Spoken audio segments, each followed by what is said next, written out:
Olá, irmãos queridos, bem-vindos ao nosso podcast Partilha entre Irmãos na comunidade Bom Pastor. Estamos abrindo as portas da nossa comunidade e do coração da gente, porque você é muito bem-vindo para a gente poder ter um tempinho mergulhando um pouco nas lições da palavra de Deus, que, ao contrário do que às vezes pode-se pensar, não é um livro sobre teorias religiosas. A palavra de Deus é um livro que fala de Deus entrando na vida da gente, mudando a vida da gente. E é sobre essas mudanças e é sobre a reconstrução da nossa vida que a gente quer falar hoje. Laura Beatriz, minha irmã, tudo beleza? Padre Antônio, tudo na força do Espírito Santo, na maior alegria, porque é o segundo mês que eu mais gosto, o mês de outubro, maravilhoso, dos nossos grandes amigos. Hoje é o dia da nossa amiga. Qual é o que você mais gosta, Laura? Dezembro. Ah, sim, dezembro, tá bom. Pelos motivos óbvios. Não, pelo nascimento do meu amado Salvador. Ah, que bom, tá? Eu pensei que era porque era o seu aniversário.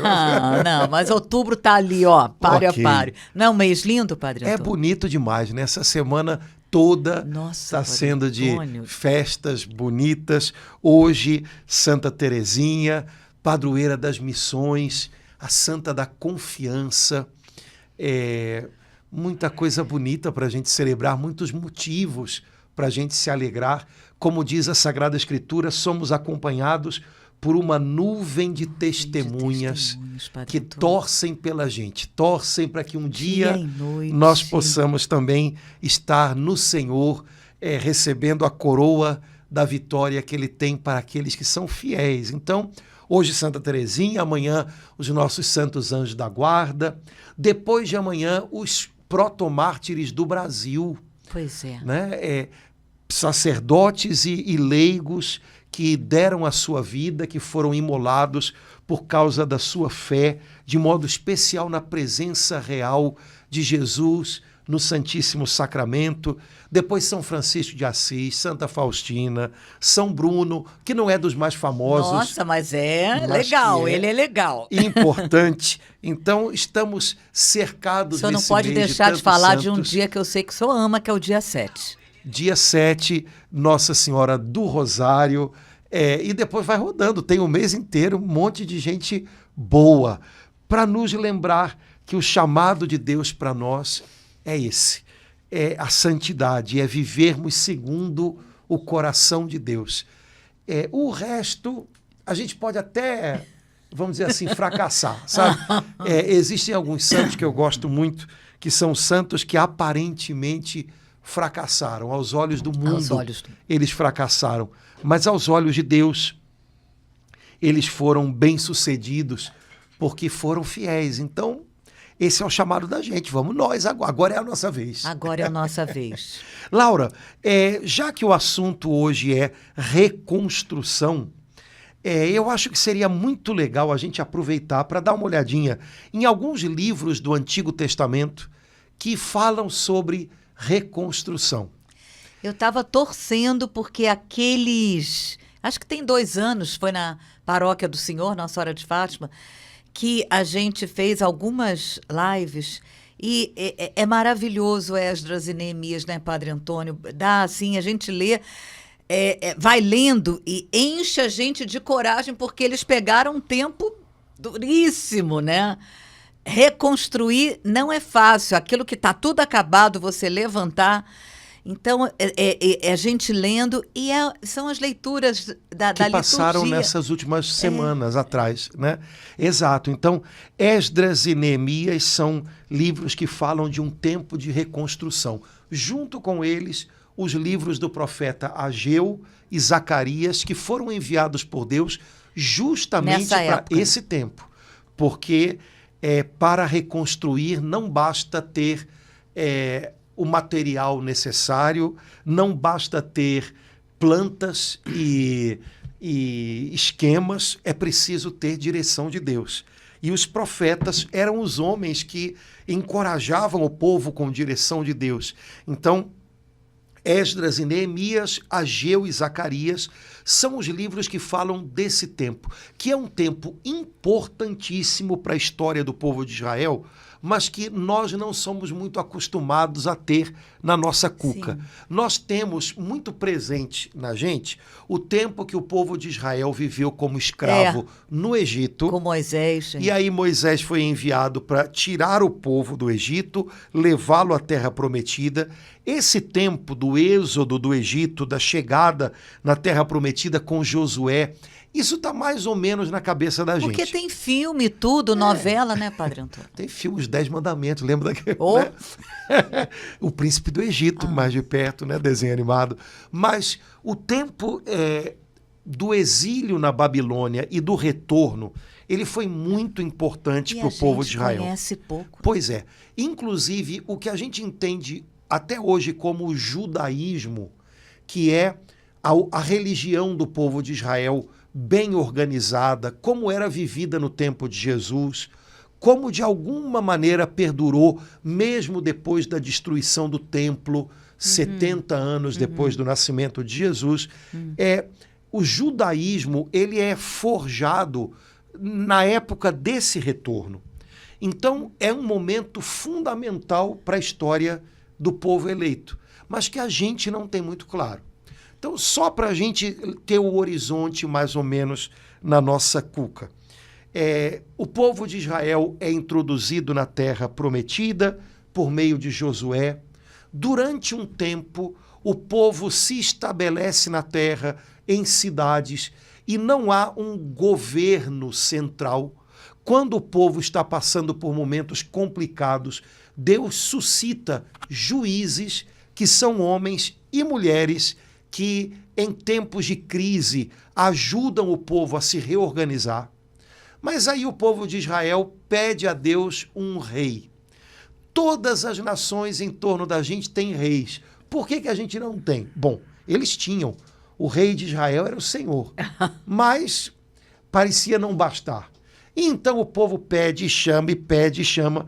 E o profeta Samuel, na época, apresenta a Deus os pedidos do povo e o Senhor consente. Ok, deem para eles um rei. Vamos lá. E começa o tempo da monarquia entre os judeus. Bom, o primeiro rei é complicadinho. Ele começa bem, mas acaba mal. É Saul. Bom, Saul já começa dando para a gente essa lição, né? Começar bem é bom, mas é preciso terminar bem. É preciso prosseguir bem.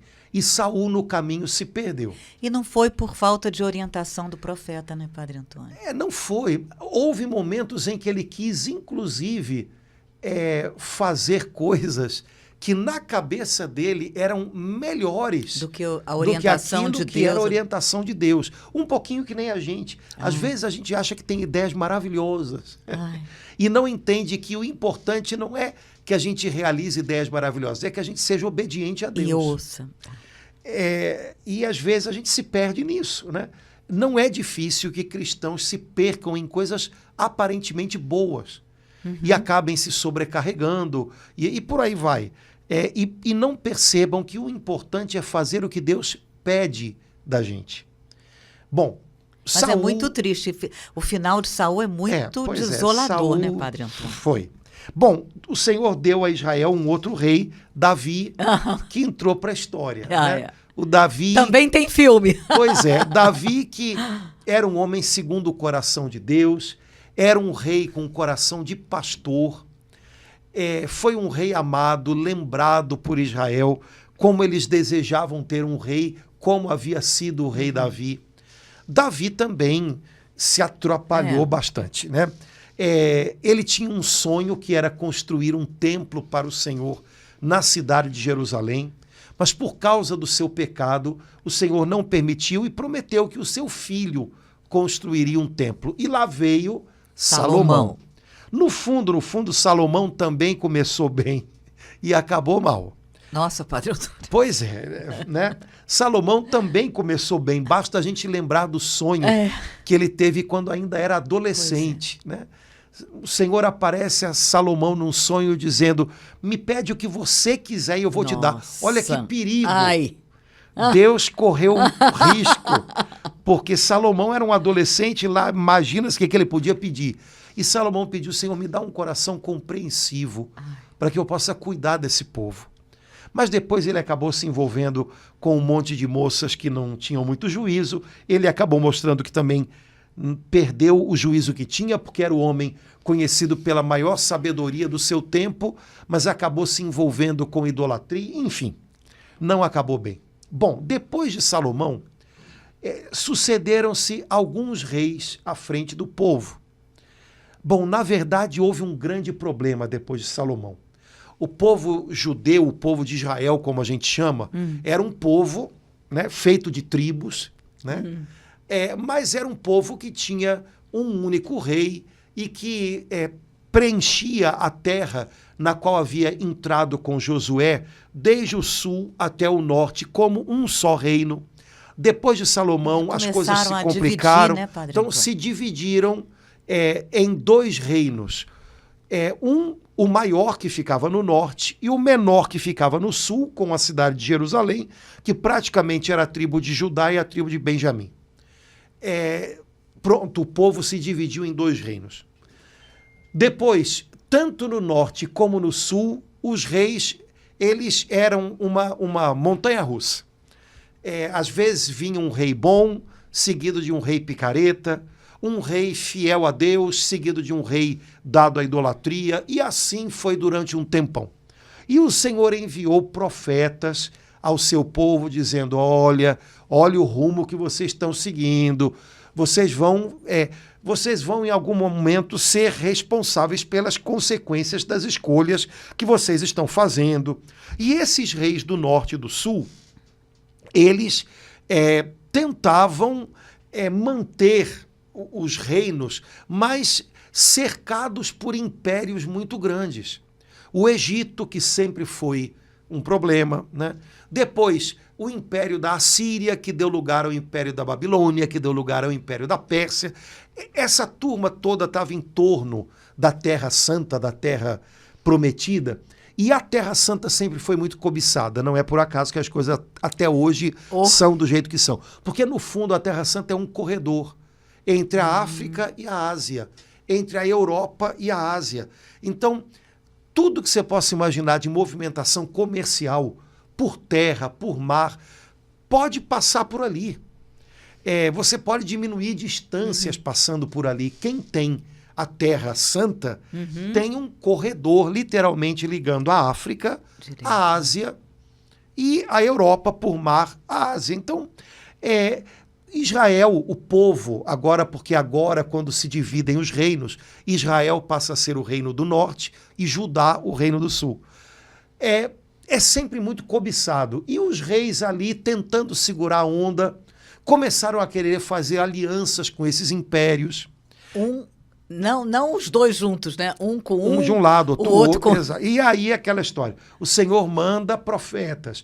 Olha o que vocês estão fazendo. Vocês estão esquecendo que a segurança de vocês é o Senhor. Vocês estão apostando alto demais nos homens. Vocês estão imaginando que a aliança de vocês com o império é o que vai garantir a força de vocês, e vocês estão descuidando da aliança de vocês com Deus. Olha, o bicho vai pegar. Resultado, não deu outra. No ano 722 antes de Cristo, o reino do norte cai e é levado embora para a direção da Assíria, onde depois vai ser o Império Babilônico. Bom, as tribos do reino do norte nunca mais se acharam, né? No ano 587, o Reino do Sul cai. E quando o Reino do Sul cai, isso significa que a cidade de Jerusalém cai. A cidade é destruída, o templo do Senhor, construído por Salomão, é destruído. E o povo do Sul, né, tem que ir agora também. Exilados também. Exilados agora para a Babilônia, que substituiu o Império Assírio, né? Bom, o povo de Israel o povo de Israel, ou seja, o povo judeu, né? Ele é acompanhado por profetas em todo esse tempo. Profetas que dizem, olha, os passos que vocês estão dando... Mesmo na Babilônia, né? ...para o exílio, são passos que fazem parte de um caminho que vocês tomaram há muitos e muitos anos atrás. vocês não começaram a caminhar em direção à Babilônia agora. O coração de vocês já estava caminhando para a ruína há muito e muito tempo. Nada é de repente. Mas, ao mesmo tempo, também com o povo na Babilônia, o Senhor envia profetas dizendo, olhem, em algum momento eu vou lembrar de vocês e a sorte de vocês vai ser transformada. Padre Antônio, precisa dizer assim, mas mais ou menos, foram muitos anos exilados na Babilônia? As tribos do norte foram muito tempo. Tá. As tribos do sul não tanto, porque quando eles voltam, tem gente que volta para Jerusalém e que lembra como a cidade era antes. Né? Bom, durante o tempo do exílio, acontece uma coisa interessante. Muita gente se adapta. De modo especial, o pessoal das tribos do norte, do reino do norte, o reino de Israel, se adaptou bem porque eles ficaram muito mais tempo. Então, foram se ajeitando, sabe como é que é, né? Teve gente que foi arranjando emprego, teve gente de posição que foi assumida pelo império para trabalhar ali como funcionário público, né? E por aí vai. Gente mais pobre tinha ficado tanto no norte quanto no sul.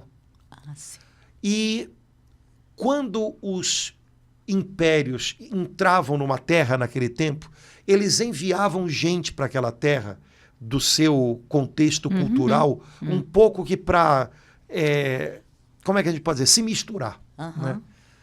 Bom, num determinado momento, em 538 mais ou menos, antes de Cristo, um rei babilônio, Ciro, aliás, do Império Persa, já que já tinha substituído o Império Babilônio, ele recebe de Deus a inspiração de permitir que aqueles que queiram voltar para sua terra voltem. Gente, isso é incrível, né?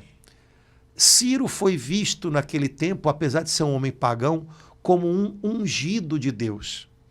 Bom, mas essa inspiração, né, Padre Antônio? Porque ele não só decidiu, podem voltar, como ele decidiu dar meios para que aqueles que voltassem pudessem reconstruir o templo de Jerusalém. E significa também que aquilo que eles faziam lá na terra deles, no Império Persa, eles iam sair, ia ficar sem aquele povo. Os que quisessem. Ah, tá. E aí é que é o negócio, os que quisessem. Bom, Israel se espanta com isso, né? O povo se espanta com isso, porque eles percebem, olha, o nosso Deus é o Deus de toda a terra e de todas as nações, porque se ele fala ao coração de um rei pagão, ele é o rei dos reis. Israel, nesse tempo, começa a perceber com uma largueza muito maior a sua própria fé. Porque até o tempo do exílio, Israel via o seu Deus, que é o único Deus verdadeiro, mas via o seu Deus muito como o seu Deus, sabe? Ele é o Deus que está com a gente. A partir desse momento, Israel começa a perceber, bom, ok, ele é o nosso Deus, ele está com a gente, ele fez aliança conosco, mas, cara, o nosso Deus comanda em Jerusalém e comanda na Pérsia. A terra toda. O nosso Deus, ele fala conosco, mas ele também, quando decidiu, ele falou com o rei da Pérsia. Então ele é o único Deus. Eles começaram a pensar não só no seu Deus como o nosso Deus, mas como o único Deus de todos.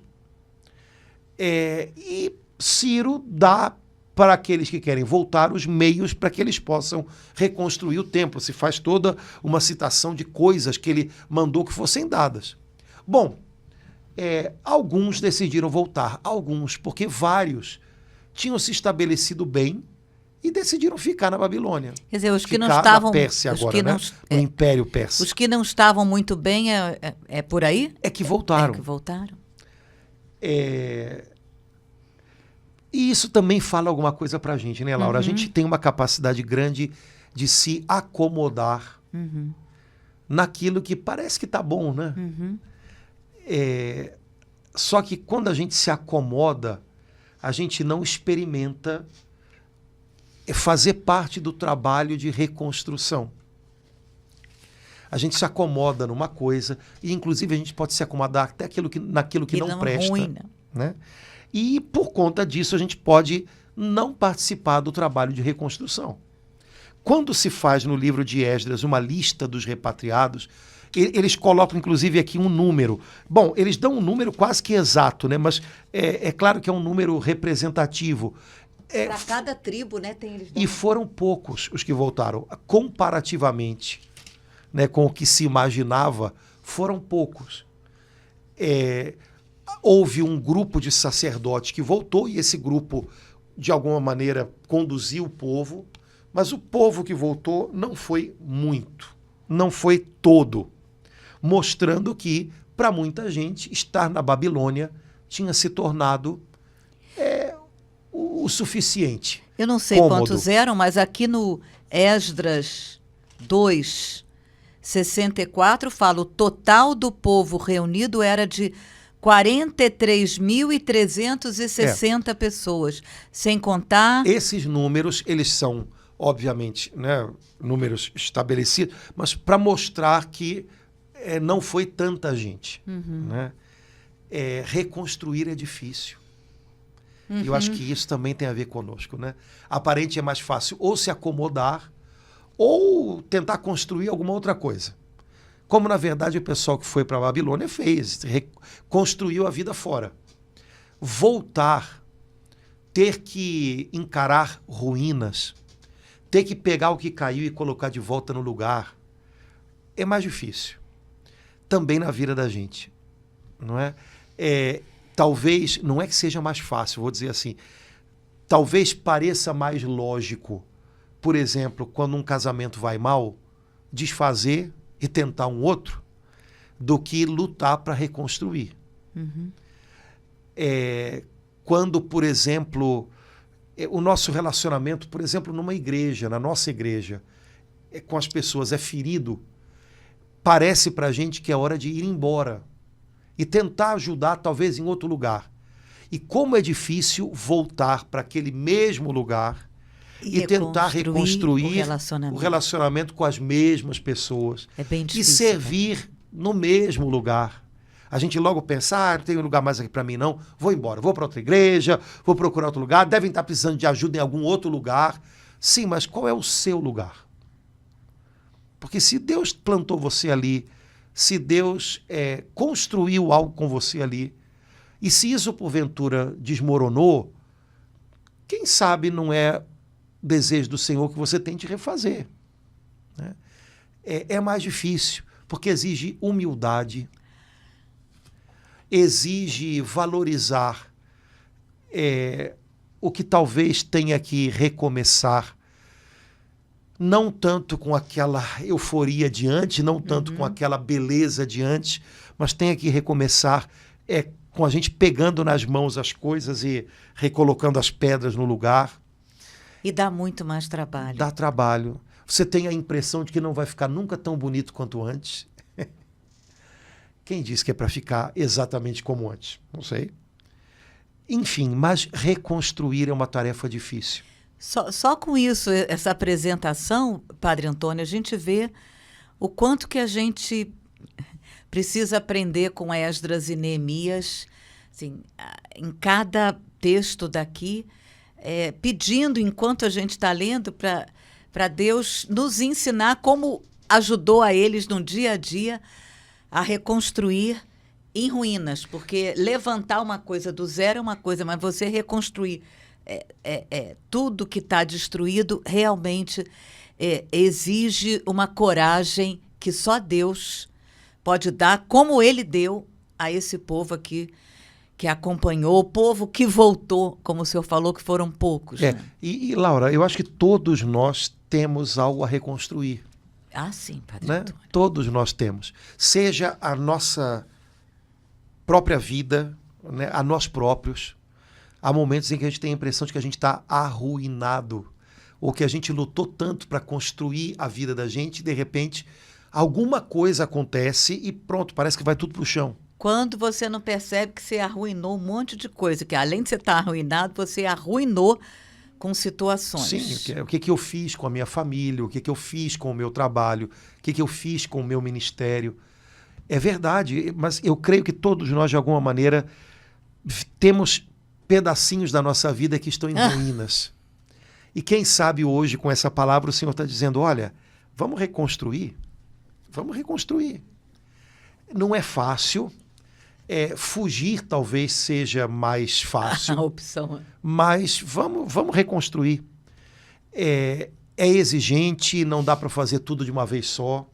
Bom, o importante é que teve uma turma que voltou. Veja, houve ondas de retorno, né?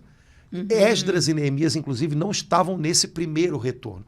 Esse primeiro retorno que é, como é que a gente pode dizer, descrito no início do livro de Esdras, ele tem uma figura aqui importante, ou, na verdade, duas figuras, Zorobabel e Josué, que eram sacerdotes e que voltaram porque, nesse primeiro momento, havia ficado muito claro que a volta era para reconstruir o templo.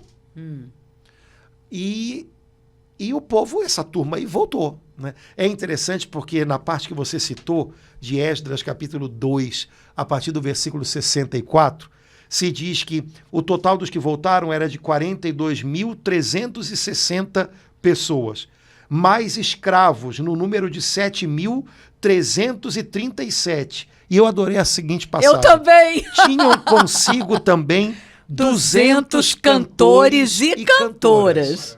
Né?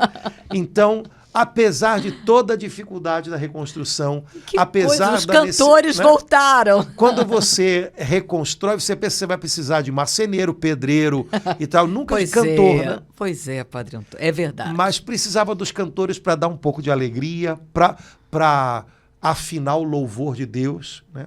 Eu não sei se você conhece, Laura, mas tem uma devoção ao Espírito Santo. Tem aqui no Rio, tem muito em Santa Catarina. Quando veio gente dos Açores, da Ilha da Madeira, para o Brasil, eles trouxeram essa devoção, porque era uma devoção das ilhas portuguesas.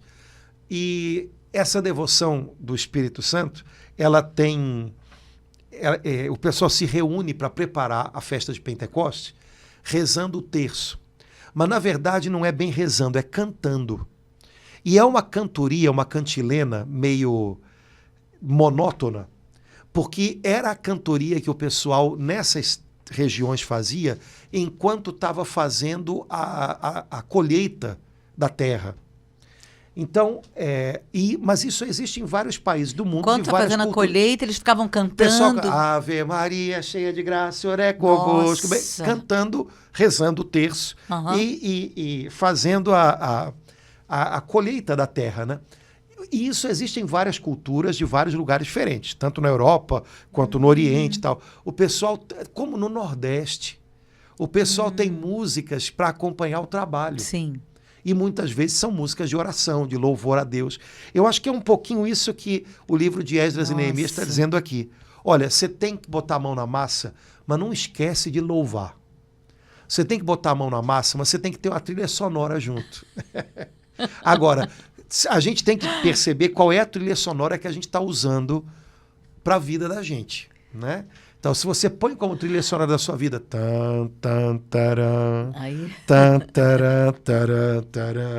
eu acho que não vai dar para reconstruir nada. Aliás, você vai cavar um buraco, vai acabar de se jogar lá dentro, né? Agora, se você tem uma trilha sonora de louvor a Deus, se você, enquanto está lutando, enquanto está reconstruindo, bendiz a Deus, isso dá forças para você. Padre Antônio, é muito impressionante a gente ler que nesse retorno tinham 200 cantores. O autor bíblico faz questão de colocar, quer dizer, aí a gente vê a importância desse momento, além do mais, no momento de sofrimento, como esse que eles estavam vivendo, parece assim que Deus mostra, você está entendendo, minha filha, a importância... Senhor, eu estou entendendo a importância do louvor. Então, essa turma era importante na reconstrução, né? É importante na reconstrução da gente, bendizer a Deus, louvar por aquilo que a gente tem nas mãos, louvar por aquilo que Ele vai fazer, porque quando você está diante de ruínas, Laura, é mais do que lógico que você desanime, que você tenha a impressão de que não sabe por onde vai começar, que você comece a praguejar o que aconteceu, Como é que pode acontecer isso com a gente? Como é isso aí tudo era tão lindo? Como é que está tudo no chão agora? Olha como é que ficou. Olha só. Nossa, não tem imagino se nunca alguns mais... que disseram isso, Entendeu? meu Deus. Então, mas é muito fácil. Essa Sim, é a eu reação sei, natural verdade, da gente. Padre Antônio. Quando você está diante de alguma coisa arruinada, a sua primeira reação vai ser meu Deus, por que isso? Como é que chegou a esse ponto? Como era bom, como era bom. Aí fica o saudosismo, que não ajuda a reconstruir. Então, será que eu estou tendo essa postura diante daquilo que na minha vida precisa ser reconstruído? Eu parei, eu estacionei diante das ruínas e só reclamo e fico me perguntando como é que pode ser assim e fico me perguntando por que aconteceu isso. Eu não merecia isso e fico, sabe, e fico com saudosismo do que já foi. Quando, na verdade, eu tenho que começar a louvar, bendizer a Deus porque Ele está comigo, bendizer a Deus porque Ele vai me dar tudo o que eu preciso para pôr de pé de novo a minha vida, a minha casa, o meu serviço a Ele, os meus sonhos, e louvar a Deus por aquilo que eu ainda não vejo, mas sei que Ele pode fazer. Qual tem sido a minha postura diante daquilo que na minha vida hoje está em ruínas? Eu cheguei, estou olhando para as ruínas agora. A primeira reação, a reação natural é essa. Opa, mas peraí, o povo do Senhor levou 200 cantores justamente para que a reconstrução pudesse começar dentro. Eu não posso reconstruir algo fora se dentro está arruinado. Então, para que eu possa reconstruir fora, eu tenho que reconstruir dentro. E eu começo a reconstruir dentro, louvando a Deus, bendizendo a Deus, vencendo o desânimo das ruínas pela esperança por aquilo que eu posso ver de novo. Vencendo a tristeza do porquê que as coisas chegaram a esse ponto, com a esperança de que Deus pode fazer algo novo, algo bonito de novo. É preciso trazer essas coisas para cá, para a gente, porque na vida da gente é um pouquinho isso que está acontecendo.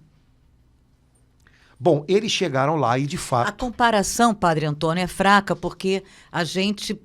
assim, pelo menos de 40 anos para cá, não vivemos uma coisa de guerra, apesar dos tiroteios que tem na nossa cidade. Mas enquanto o senhor falava, eu me lembrei um pouco da pandemia, né, do tempo que foi um momento terrível, né? Não foi uma ruína assim, né, de móveis de guerra como, né, a Ucrânia, como Gaza, mas foi social, né? Foram 2 anos em que a gente não podia ir para a igreja, né? E que a gente ficou assim, sem poder, se não fosse a Bíblia, a televisão, a internet. Então, enquanto o senhor falava, eu lembrei daquele momento que a gente viveu por Sim. 2 anos. Isso. E muita gente ficou arruinada financeiramente, profissionalmente, sim, psicologicamente. E muita aí, gente. Senhor, mostra pra gente, mostra pra mim o que eu posso levantar no meio de tudo isso, né? Começando de dentro. Porque, eventualmente, profissionalmente, economicamente, muita gente teve que mudar de emprego, mudar de área de profissão, enfim. Mas até para você dar um passo desse, você tem que estar reconstruído sim, dentro, porque senão você não aguenta. Uhum. Né? Você não tem criatividade, você não percebe as oportunidades que possam aparecer, né? Então, de fato, foi para muita gente um momento de uma necessidade de reconstruir incrível, né? E alguns talvez tenham dito, meu Deus, eu não sei de onde é que eu vou tirar forças para recomeçar isso. Mas a gente puxa daqui, vai para lá e, contando com a ajuda de Deus, a gente vai se refazendo, se reconstruindo, né? O pessoal chegou lá e tinha que reconstruir, cara. Bom, a ordem era reconstruir o templo. Uhum. Mas houve um problema, e um problema interessantíssimo. Lembra que eu falei que havia pessoas que tinham sido mandadas para morar na região que tinha sido ocupada? Uhum. A população local foi mandada para o exílio e uma outra população veio para cá. Foram para lá. Pois tinha gente, então, vinda de outras regiões, morando em Judá, morando na região de Jerusalém. Uhum. Quando eles viram os judeus voltando e reconstruindo o templo, eles disseram, a gente quer reconstruir junto com vocês o templo.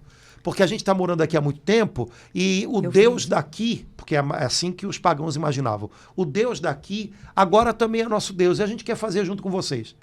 E os judeus, é claro, disseram, não é o Deus daqui, é o único Deus. Eles já tinham entendido bem que não era só o seu Deus, é o único Deus, mas vocês são idólatras, vocês querem misturar as coisas, a gente não pode misturar assim. Então, olha, agradecemos a ajuda, mas vamos fazer sozinho, vamos fazer por nossa conta. Eles foram muito corajosos, né? Aqui no Esdras 4, Zorobabel, um homem de coragem, Pois Padre é, Antônio. né? Porque Ele aparentemente, diz, né? e olha só, fale. Não é conveniente que nós e vós construamos em conjunto a morada de nosso Deus, construí-la-emos nós, sozinhos, ao Senhor, Deus de Israel, e ele ainda foi esperto, como nos ordenou Ciro, rei da Pérsia. Ou seja, agradecemos a ajuda, mas quando a gente tem uma reconstrução a fazer, a gente também tem que tomar cuidado para não fazê-la de qualquer jeito.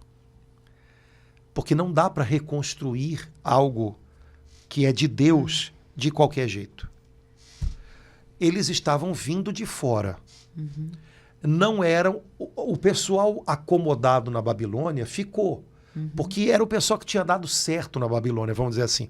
Quem voltou era a gente mais pobre. Eles tinham recebido bens do rei Ciro, da Pérsia, mas sei lá, será que vai dar para tudo? E depois, nós não somos muitos, não voltaram muitos.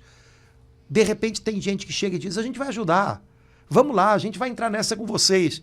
Mas eles percebem que podia ser uma mistura ruim, porque essa turma que queria ajudar não era a turma que entendia de fato o que aquele templo significava, o que aquele santuário queria dizer e quem era o Deus de Israel. Então eles disseram, olha, agradecemos, mas a gente vai fazer. Fiquem tranquilos, vai dar certo. Como que dizendo, olhem, a gente tem uma reconstrução a fazer, mas vocês não sabem exatamente o que tem que ficar de pé de novo. Vocês não entendem o que é. Então a gente agradece, mas apesar de sermos poucos, a gente vai fazer, vai dar certo, mesmo que demore um pouco mais. Eu acho que nesse momento essa turma está ensinando para a gente, olha, quando você tiver que reconstruir algo, ok, você sabe o que Deus deu a você. Você sabe o chamado que Deus tem para você. Você sabe a sua missão. Talvez outros não saibam. Então, se houver alguém que queira ajudar, mas a ajuda signifique deixar de lado o plano original de Deus e começar a viver qualquer outra coisa, aprenda a dizer não, obrigado. Isso é tão difícil, Padre Antônio, no momento de dificuldade, no momento que a gente está diante de ruínas e a gente ainda recebe uma oferta de ajuda, aí, assim, só o discernimento fica difícil a gente perceber, até entender que, na verdade, né, aquela ajuda não vai me ajudar de verdade, né? Porque o pior é isso, é que parece ajuda, né? Então, olha, você está precisando de dinheiro, eu vou dar você um dinheiro que não vem de procedência correta. Pois é. Parece ajuda. Olha, você está em crise no seu casamento, né? Então, vamos fazer uma coisa, eu vou te ajudar. Esparece um pouquinho, então eu sou seu colega de trabalho, eu vou levar você para uma festa. O negócio é você desanuviar um pouquinho a cabeça. Eu vou levar você numa festa que vai ter umas coisas que não são retas e que vão desonrar o seu casamento. Mas é uma ajuda, porque, sabe, você tem que aliviar um pouco essa tensão. Parece uma ajuda, né? Ou então, olha, você trabalha para Deus, você faz a obra de Deus, né? Mas tá apertado, né? Tá difícil. Eu vou te dar aqui uns recursos aí que você precisa, mas são recursos que vêm de uma fonte que não é correta. Vou te dar alguns remédios, alguns medicamentos que podem... E por aí vai. Ou seja, Laura, a obra de Deus ou se faz do jeito de Deus ou não se faz. Então, colocar a parede em pé é uma coisa, reconstruir um santuário é outra. E aqueles homens judeus que estavam voltando para Jerusalém, eles tinham isso muito claro na cabeça. Colocar a parede em pé de novo, para isso, dá para contar com qualquer um, né? para reconstruir o santuário, que era o lugar que marcava a aliança de Deus com o povo judeu. Isso é outra coisa. Quem põe a mão nisso tem que ser gente que sabe onde está pondo a mão. E aí não dá para contar com qualquer um. Né? E isso serve para tudo. Para tudo. Né? Estamos aqui com um problema na nossa paróquia, ou então estamos aqui com um problema na nossa comunidade, precisamos trazer gente, vamos fazer um furdunço. Se você quer reconstruir um santuário, meu amigo, fazendo um furdunço, você não vai conseguir. O máximo que você vai fazer é levantar as paredes. Mas um santuário não se constrói com furdunço. Porque as coisas de Deus ou são do jeito de Deus ou não são. Padre Antônio, quantas vezes a gente faz isso em termos pessoais, em termos de comunidade, em termos de igreja? De tudo. Vê a coisa não deu certo, na segunda tentativa também. Depois da terceira, a gente vai fazendo qualquer negócio. Mata cachorro a grito, não é assim que a gente fala? Para poder... Só que a obra de Deus, Laura, não tem a ver só com paredes, tem a ver com o sentido das coisas. E se eu abro mão do sentido que as coisas devem ter, simplesmente para levantar a parede, eu perdi. Eu perdi. Eu já não estou fazendo a obra de Deus. Eu posso até estar fazendo alguma coisa que eu vou botar uma plaquinha ali com o nome dele. Mas a obra de Deus é do jeito de Deus. Ela manifesta, não só no final, mas durante a obra, ela manifesta o caráter de Deus. Então não pode ter mistura com coisas que não são dele. Né? Então Zorobabel, gentilmente, né, sabia onde estava, quem era e o que tinha que fazer. Se ele soubesse quem era, onde estava, e não soubesse o que tinha que fazer, se ele soubesse o que tinha que fazer, mas não soubesse quem era, não ia dar certo. Ele tinha que saber quem era, onde estava e o que tinha que fazer. Ele sabia e disse, obrigado, mas não aceitamos. Muito discernimento do espírito do Pois é, aí pode dizer, glória a Deus, aleluia, tudo se fez. Não, tudo se fez não, criou-se um problema. Porque essa turma descontente mandou cartas pro rei da Pérsia agora, reclamando e dizendo, olha, esse pessoal que chegou aqui é perigoso. Olha que eles vão reconstruir a cidade, vão se trancar lá dentro para criar problema para você. Nossa. Resultado, a reconstrução do templo foi suspensa e adiada praticamente por 2 anos, quase 2 anos. Ou seja, o fato de você fazer a coisa certa não significa que, glória a Deus, resolveu tudo. Não. Pode ser que isso cause problemas, mas você sabe o que você está fazendo. Você sabe qual é a sua missão. Você sabe que, ao contrário do que disse Maquiavel, os fins não justificam os meios. Né? Então, alto lá. Bom, enquanto isso aconteceu, o que essa turma que voltou para Jerusalém pensou? Bom, não podemos reconstruir o templo. Então, vamos reconstruir as nossas casas. E o Senhor, então, enviou o profeta Ageu para esse povo dizer, mas que bonito, né? Quer dizer que então vocês acham bonito vocês estarem morando em casas agora já arrumadinhas, né, bonitinhas, e o santuário do Senhor continuar no chão. Vocês não entenderam que não é por aí que se vai reconstruir nada? Pois então, olha, voltem ao alto do monte do templo, ponham mãos à obra e comecem a reconstruir. Porque a reconstrução ou começa do santuário ou não anda para frente do jeito certo. E aí temos uma outra lição para a gente. Né? Humanamente parecia, bom, o santuário não pode ser reconstruído, o rei mandou parar, então tá bom, vamos começar por outro canto, pela nossa casa. Só que o Senhor tem uma outra lógica. E aí ele enviou o profeta Ageu dizendo, olha, nenhuma reconstrução começa cada um refazendo o seu. A reconstrução começa no santuário. O santuário é o lugar da comunhão de vocês com Deus. O santuário é o lugar do encontro de vocês com Deus. Se não começar a reconstruir por aí, qualquer outro lugar não vai ser o lugar certo. E me parece que é uma boa lição para a gente, né, Laura? A gente pode ter um monte de coisa para reconstruir. Casamento, família, profissão, vida na igreja, sei lá o quê.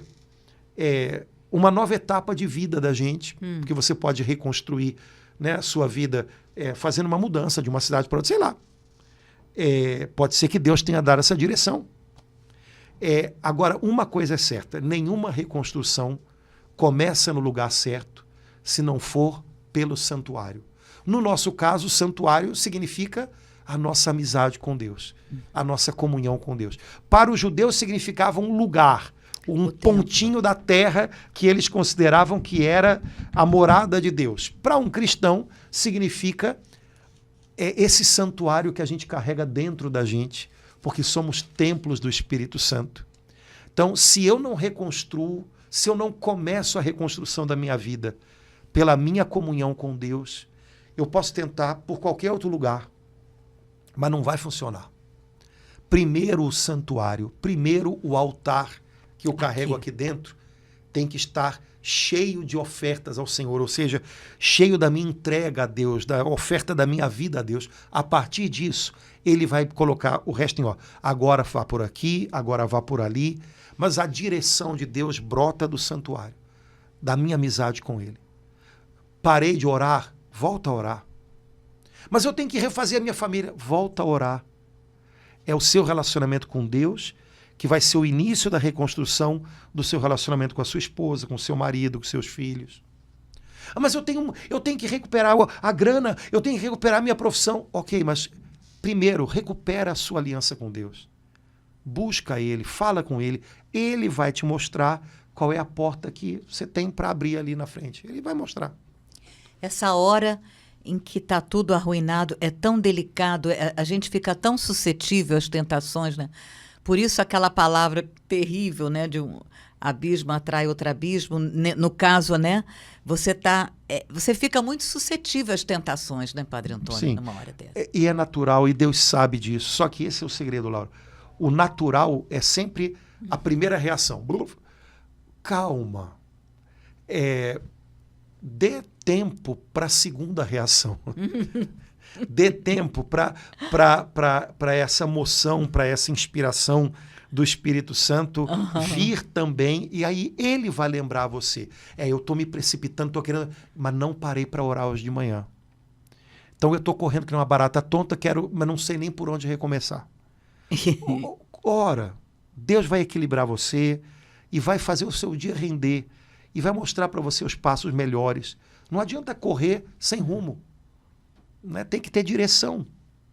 Então, eu sei que o povo teve uma sacada, quer dizer, voltou a botar mãos à obra, começou a reconstruir o templo de novo, e aí os inimigos que estavam em volta foram em cima, mas aí o povo teve uma ideia, mandou cartas lá para... Olha, eles conseguiram de um jeito tal que o rei lá na Pérsia não só deu ok para eles voltarem a construir o templo, como ajudou com mais material ainda. Né?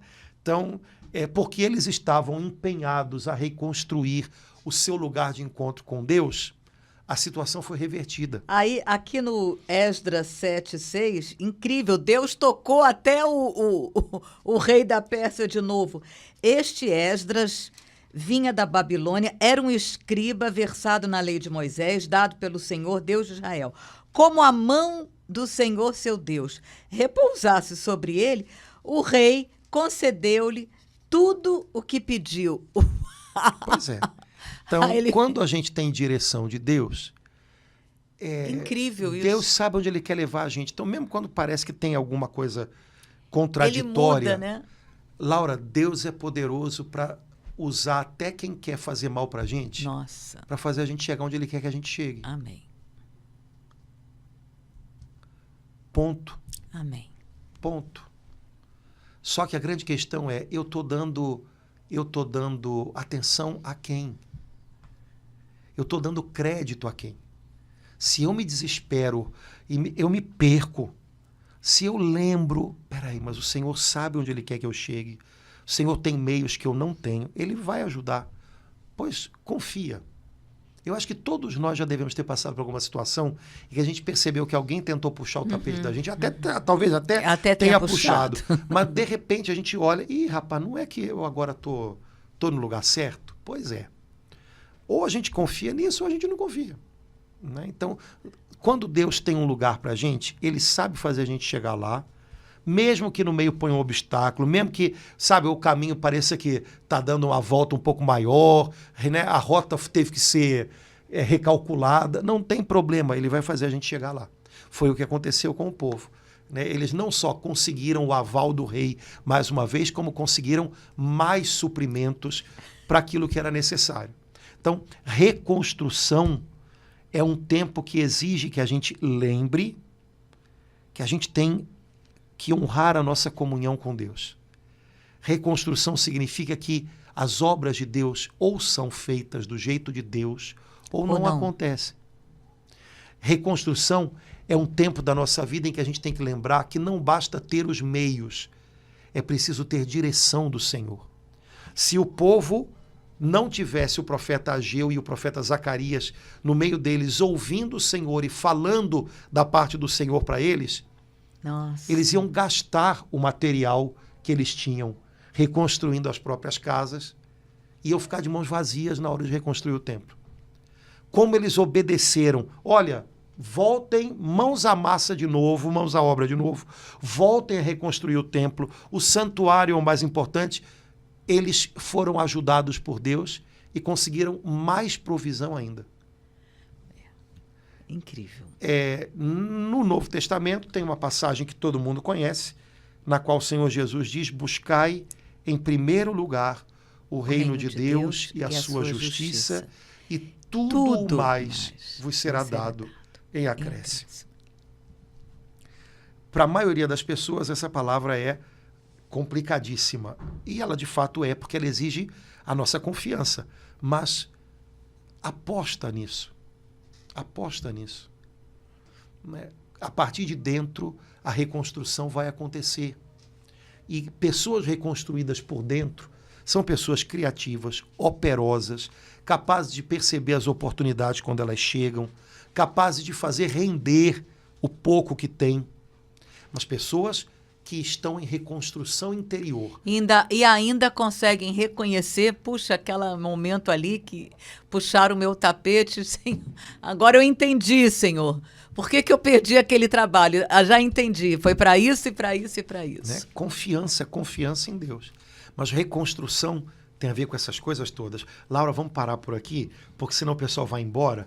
Não vão, não, Padre Vão Antônio. sim, vai todo mundo fazer lá o feijão e tudo. E aí, mas vamos continuar com Esdras e Neemias, Nossa, né? Depois, estou encantada. porque eu acho que tem muita coisa legal. Vamos tentar ter mais uma conversa sobre essa turma boa aqui. Vamos pegar Neemias no próximo podcast. Vamos em frente, tá bom? Gente, obrigado pela companhia. Se você gostou da partilha, se você tem coisas de Deus aí no seu coração, compartilha com a gente também. Conta aí. Curte, comenta, compartilha para a gente poder fazer com que essa partilha alcance cada vez mais e mais irmãos, tá bom? Um abração, Laura, até logo. Tchau, Viva Padre Santa Antônio. Terezinha. Viva! Até logo, gente. Tchau, irmãos. Tchau.